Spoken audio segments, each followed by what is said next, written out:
Hey guys, this is KSP with Tape, and today you join me for episode 2 of being SpaceX. I'm going to take on a few missions because I need to. One of them is rescue Jersey Kerman from orbit, which, that's pretty important. And I'd also like to take on the Explore the Moon because it never expires and I might as well take it on now and I might as well have an advanced capital because money's money and, that's always good. And at some point I'd like to be sending probes and stuff and eventually landers to the moon, although that should be, wrapped up fairly quickly. But anyway, I need a little bit more science before I go and save Jersey Kerman, because I need batteries, because I'm using TAC life support, which kind of works right now, but still needs a little bit of an update to work properly. So I'm just going to try and roll this pod off the launch pad. As you can see, it's not working great, but I kind of derp around with it. But yeah, I'm going to need batteries because life support takes up electric charge, and if I'm in orbit for too long, which I probably won't be, but I might be, so I want to get batteries anyway, and I have a lot of things I need to do with batteries and solar panels, like a communications network at some point, because I will need a communications network to send probes with remote tech. But yeah, that'll be, starting in this episode. I'm not really great at moving this pod around. I remember that you used to be able to just flip it over and then roll it, and you actually can, and I do figure that out in a minute because you can see how much the torque works. Yeah, the reaction wheels on KSP are pretty overpowered. In real life, they're really slow, and it takes ages to turn anything at all. But there we go, we finally roll it over, and then roll it back, because I'm not very smart. But yeah, it seems to keep wanting to flip back onto its base, which makes it annoying, because I want to use it kind of like a wheel to roll off the launch pad, because I need to get science from somewhere else other than the launch pad. So let's just roll over there with Jebediah Kerman, hope that he doesn't die or I'm not getting him back because respawn is off, and then roll a little further until I'm safely far away from the launch pad. And there we go. So we need to take a crew report, an EVA report while flying, and a surface sample, and that should give me enough science to unlock batteries. And like usual, I have a coffee, so I'm just going to take a sip. I should really, finish coffee before I start commentating, but I didn't, so you're gonna have to live with that, really. Anyway, I'll just take the EVA report and stuff and get all the science. And annoyingly, when you go EVA, the Tech Life Support doesn't seem to give you any EVA resources, so you only have like 3 hours, I think, basically until you die of oxygen deprivation, which kind of sucks. But anyway, I have all the science I need for batteries and some funds. Oh no, I just got paid. Oh, I actually lost a bit of money because I left the launch pad, but it doesn't matter, I'm really rich, so it's fine. Well, not really rich, but I have enough money to do everything I need. I need to turn TAC Life, I need to configure TAC Life Support, really, because apparently I'm not getting any life support when I'm out of the capsule, which is kind of annoying for EVA. Oh yeah, I accidentally clicked on the spaceplane hangar somehow. Yeah, okay, yeah. So it doesn't really doesn't really show me anything about EVA resources. So we'll probably figure that out. It'll be in an update of the mod, I bet. Although I'm not sure if they're working on it currently. So that kind of sucks. But it does mean I have about 3 hours to EVA, and I doubt I'll be on EVA for more than 3 hours unless I leave someone on the moon, and I'll just remember to put them in the pod until the mod's updated. It'll be fine, because you can go 3 hours on this without oxygen, so it's fine. 7,200 seconds. That doesn't seem like 3 hours. Yeah, 3,600 seconds is... Okay, 2 hours. Well, I'm not going to be on EVA for 2 hours. Anyway, let's grab the resources. Well, not the resources, the materials bay and the batteries, because that is what we need. And I also kind of want solar panels, because I want to put some satellites in orbit. But anyway, I want to test an abort system, because I don't want to be losing Kerbals, because I lose money for that. So I've tied to an action group, and it didn't really work, because it didn't deploy the fairings, which it was supposed to do, but because I decoupled, it probably didn't register that, so we lost a Kerbal. So that kind of irony much, really. Testing an abort system and losing a Kerbal, which kind of sucks, and I think I lost money for that, but I'm not really sure. It didn't really tell me, but I think maybe I lost some money, and I lost the money for the pod and stuff, but that kind of sucked. But anyway, we need to go and save Jersey Kerman now, because we just lost a Kerbal, so we need to recruit another one into our ranks, and somehow he's in orbit.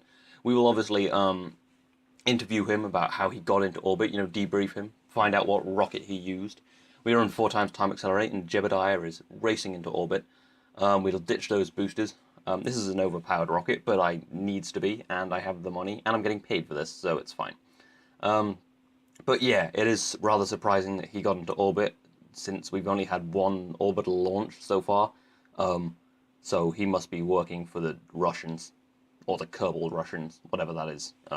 We'll, debrief him and maybe, I don't know, I'm just saying random storytelly things. But anyway, let's push ourselves into orbit with this main stage. No, second stage even. I'm just using 2 pods. You'll see it inside the fairings in a minute. I use the fairings because it's not a particularly aerodynamic craft as it stands. But yeah, the mission is to rescue Jersey Kerman from orbit and bring him safely to the ground. That's the really important bit. Yeah, you can see I've just strapped 2 pods to each other, covered it in batteries and parachutes, and hope it won't tear apart on the launch, on the landing even. Annoyingly, I got really close and didn't know because it didn't technically intersect his orbit. I just happened to be close to him. So yeah, but it's fine. I have tons of fuel, so I can just kind of do the burn, and I'm closer than I thought I would be anyway, so that's pretty good. I've gotten pretty good at just rendezvousing from launch and just do it in, well, it's taken me 7 minutes to get this close.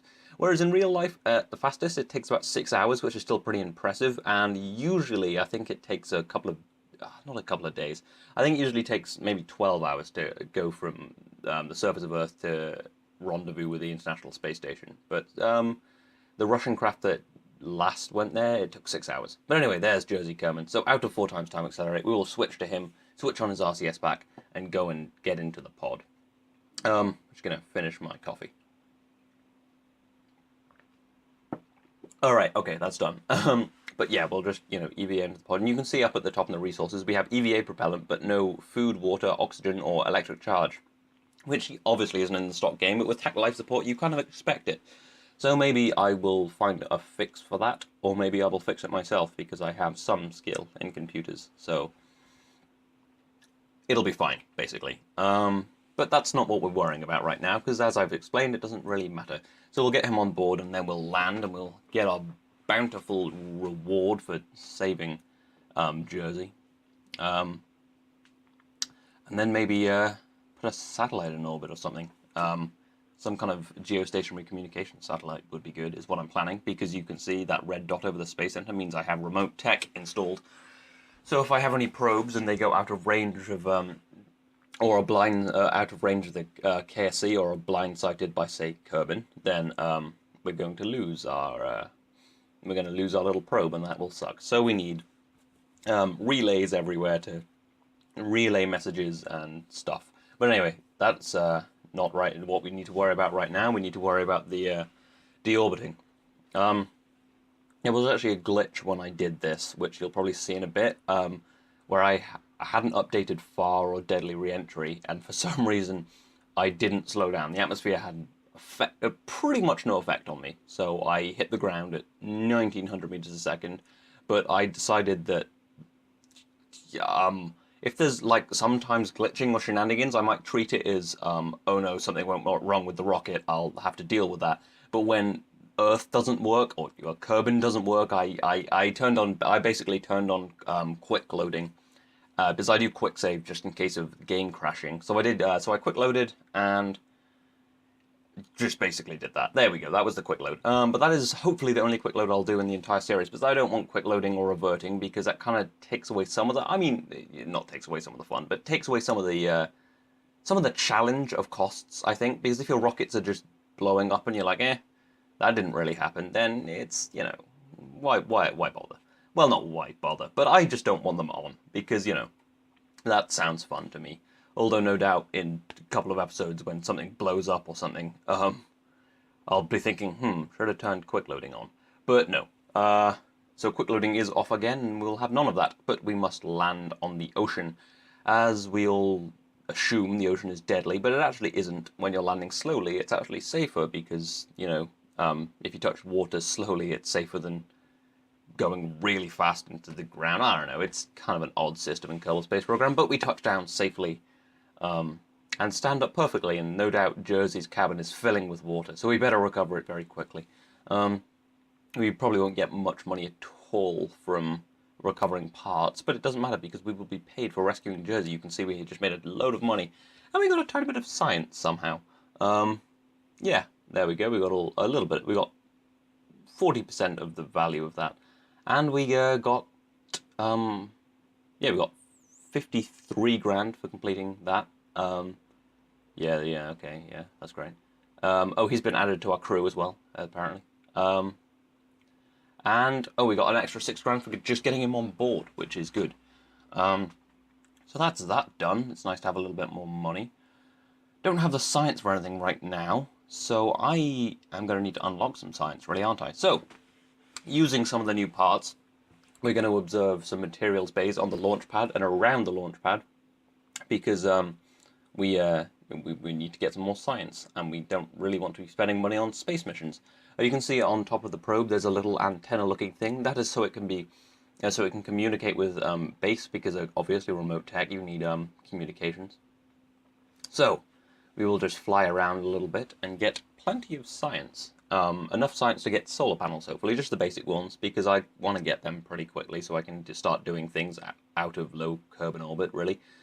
Although if you put enough batteries on, you can go pretty much anywhere, but that's not particularly efficient. So we'll just drop off the launch pad and use solar parachutes, not solar panels, because I'm not very good at landing in atmosphere, actually, as it turns out, especially something this cumbersome with no reaction wheels. So we'll just grab... I'm just going to double up the reports on this, because I'll get a little extra science, and I do need quite a bit of science, actually. But it's always good to get all the science from Kerbin, and there's a lot of science to be mined from right near the Space Center, because you're next to an ocean, you're next to the shores, you've got the runway, the launch pad, you're pretty close to grasslands and mountains, you've got the secret runway, well, the in quote, out quote, secret runway. But I got 21 science from that. But anyway, I want to go to the shores. So I'll just launch the same pod. Not the abort test, that, didn't go great for whoever died in it. We'll plant a flag in his honor somewhere, maybe on the moon, or Minimus, or maybe just at the KSC. Who knows? Although I don't want to have too many things at the KSC cluttering it up. And I am using Interstellar, so no doubt I'll eventually have beamed power stations at the KSC. It's actually a very good way to learn Interstellar, doing it in career mode, because you get gradually given the parts, so it's not just like, oh my god, look at all these parts, learn them all. It's like, oh, I'll just do this is obvious, and then you're like, oh, you put this with this, and so on and so forth. And it was pretty helpful to watch the Interstellar Quest. But anyway, we lose control due to Ferrum Aerospace, playing havoc with the aerodynamics, and it's not a particularly aerodynamic craft, and we were going fairly fast. But it looks like we're going to come down near enough to the shores that we can gain science from it. And we can also get some science while flying, which is nice. I do need to install real chutes, actually. That's something I want, because it does make landing safer and more realistic. Because this kind of popping open of parachutes is the reason a lot of my crafts have died, which isn't perfect, really. Especially when you don't get any respawn. Yeah. I will work on an abort system, because until I get, like, bigger pods, I don't get the actual normal abort, the normal escape tower that's actually in the game, so I can use some Separatrons and something. And I think I'll have to, if I'm using fairings, I'll have to separate the fairings first, then activate the Separatrons to, be pulled free of the spacecraft, which will be very important. Anyway, let's get the science from the shores. I think that's where I are. Yeah, Kerbin shores. We get a little bit of science, not as much as while flying, but I'll leave most of the flying science until I get planes, because, that's what planes are for.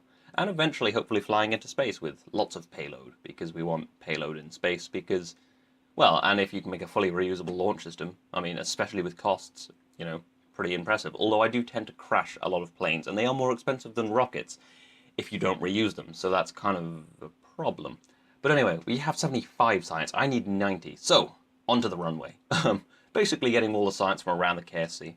So I'll just take a crew report, an EVA, well, and all of the reports I can from the runway. And I'll take a surface sample. I'll just go and chisel up some of that runway, because that's good for runways. Jebediah come and doing a lot of science now, because I often actually change the crew and then like, oh, got to change something about the ship, and then the Jebediah Kerman manages to get back in the spacecraft because I've changed something about it. But anyway, we'll just actually read these. I never read them because I've seen them all, or I don't really care for them. I mean, I don't really care too much about what those say. I mean, I've probably read them.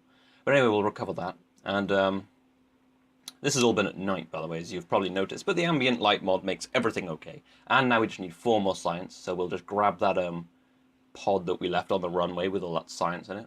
Yeah, there we go. Just recover. And now we have 99 science, so that will be more than enough to get solar panels, which is wonderful because I need to, as I've said, I need to put some relays in orbit. I'm going to send up the first one with a scientific mission so I can get kind of 2-for-1 launch, and because I don't have any relays right now, so I'd lose control of the satellite pretty quickly. So it will be better to have a manned pod attached, which will do all the flying, and then I'll just deploy the satellite. Anyway, this is the rocket, the same rocket I launched to, a similar rocket as the one I launched to rescue Jersey Kerman. It's using some KW parts. I think it's, yeah, the first stage engine is a KW engine. It's nice and powerful and gimbaled. And those small boosters I really like because they just look good and they're very useful for smaller rockets. But anyway, we're going to a geostationary orbit, so we're taking a very steep ascent path.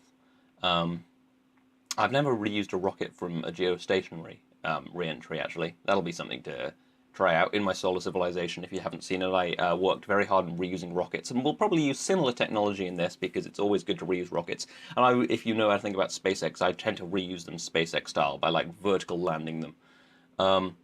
Yeah, I think SpaceX actually a few days ago did land another stage on the ocean. It did break apart when it went vertical. Not when it went vertical, when it went horizontal because it smashed into the ocean.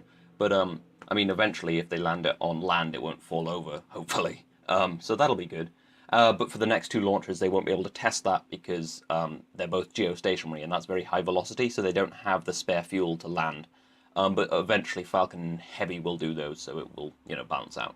Anyway, we need to push our apoaps up to something like 2,800 meters at this point. I was Googling the altitude, but yeah, it's at 2,800 and it's 2,863 kilometers, I think, is the ideal one. So I get pretty close. Basically, you just want an orbital period of 6 hours, because it takes a Kerbin day is 6 hours, so it takes 6 hours for it to rotate. So if your orbital period is 6 hours, then you'll stay at the same point above Kerbin. And I want this to have constant contact with the KSC, because this actually doesn't have enough power to run more than one. Oh, well, it has enough power. It doesn't have enough solar panels to continually run more than one antenna, which was an oversight on my part. So it will be a temporary satellite while I put other ones in orbit, which I decided kind of hastily as I realized it didn't really work. So it will need to have constant contact with the KSC, and it doesn't have a brilliant position, but when I decouple, it actually has it'll have a much longer orbital period. So that will, well, it'll actually start moving it back across the KSC rather than the other way around. So it'll have communications with it until I've put in my other satellites, which will be better. It has 3 antennas, so it can communicate with the mission control, the next satellite, and the active vessel. That's very important. It'll become more apparent in future episodes where I put more in orbit, but this will be the temporary satellite which will communicate with the KSC and the active vessel eventually when I start putting more probes in orbit. And it will mean I won't need to take manned pods when I put them in orbit, which is useful, basically. But anyway, I don't think I have enough fuel to get back, as I realized, because this was too high energy a trajectory for me to have enough fuel. So I'll grab the science, and I'll try and deorbit. But you will see what will happen in the next episode, because this has already been 19 minutes, and we'll see if Jebediah gets back. But he has pack fuel, so that should be fine. Anyway, I hope you've enjoyed this. This has been KSP with Tape. I will see you next time.